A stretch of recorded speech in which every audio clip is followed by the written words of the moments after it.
ಅದೆಲ್ಲ ಬಿಡಿ, ಟೀಸರ್ ಆ ಕೋಳಿ ನಾವು ಇಟ್ಕೊಂಡ್ ಬಂದಿದ್ದು, ನೀವು ಒಬ್ರು ಪ್ರೇಕ್ಷಕರಾಗಿ, ಸಿನಿ ಪ್ರೇಕ್ಷಕರಾಗಿ ನನಗೂ ಅದು ಆ ಕರ್ನಾಟಕದ ಪೆಂಡೆಂಟ್ ಆ ಚಿಹ್ನೆ ನಿಜವಾಗ್ಲೂ ಚೆನ್ನಾಗಿ ಕಾಣಿಸ್ತು.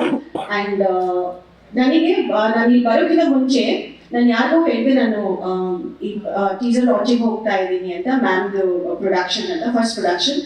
ಅವ್ರು ಒಂದೇ ಮಾತು ಹೇಳಿದ್ರು, ನಾನು ಆಕ್ಟರ್ ಯಾರು ಅಂತ ಕೇಳಿದ್ರು, ನಾನು ಹೇಳಿದೆ ಧನಂಜಯ ಅಂತ. ಓಡುತ್ತೆ ಬಿಡು ಅಂತ ಹೇಳಿದ್ರು. ಸೊ ಅದಕ್ಕೋಸ್ಕರ ಅಂಡ್ ಮ್ಯಾಮ್ ಹೇಳಿದಾಗೆ ನನಗೆ ಆಕ್ಚುಲಿ ಬಂದ್ಬಿಟ್ಟು ಸ್ವಲ್ಪ ಅವರಿಂದ ಎಮೋಷನಲ್ ಆಗೋಗ್ಬಿಟ್ಟೆ. ಅವ್ರದ್ದು ಫಸ್ಟ್ ಪ್ರೊಡಕ್ಷನ್, ಅದು ಅವ್ರ ಮೊಮ್ಮಗಳ ಹೆಸರಲ್ಲಿ ಇದನ್ನ ಈ ಪ್ರೊಡಕ್ಷನ್ ಮಾಡಿದ್ದಾರೆ. ನನಗೆ ಗೊತ್ತು ಅವ್ರ ಮೊಮ್ಮಗಳು ಅಂದ್ರೆ ಅವ್ರಿಗೆ ಏನು ಅಂತ, ಆಲ್ಮೋಸ್ಟ್ ಲಿಟರಲಿ ಸರ್ವಸ್ವ ಅವರಿಗೆ. ಅಂಡ್ ಅದ್ರ ಜೊತೆ ಪ್ರತಿ ಹಂತದಲ್ಲಿ ಅವ್ರನ್ನ ನೋಡಿರೋದ್ರಿಂದ, ಮಹಿಳಾ ಕಾಂಗ್ರೆಸ್ ಅಧ್ಯಕ್ಷೆ, ಆಮೇಲೆ ಎಲೆಕ್ಷನ್ ಫಸ್ಟ್ ಟೈಮ್ MLA, ಆಮೇಲೆ ಮಂತ್ರಿಗಳು, ಈಗ ಒಂದು ಪ್ರೊಡ್ಯೂಸರ್ ಆಗಿ ನೋಡ್ಲಿಕ್ಕೆ ನನಗೆ ಕಂಡು ಬರ್ತಾ ಇದೆ. ನನಗೆ ನಿಜವಾಗ್ಲೂ ಅದರಿಂದ ಖುಷಿ ಆಗಿದೆ. ಧನಂಜಯ್ ಅವರು ಮ್ಯಾಮ್ ಮೂಲಕನೇ ನನಗೆ ಪರಿಚಯ. ಸೊ ಅವ್ರದ್ದು ಒಂದು ಸ್ವಲ್ಪ ಬೆಳವಣಿಗೆನ ನಾನು ನೋಡಿದ್ದೀನಿ. ಸೊ ಎರಡು ಏನು ಕಾಂಬಿನೇಷನ್ ಇದೆ, I think it's a deadly combination.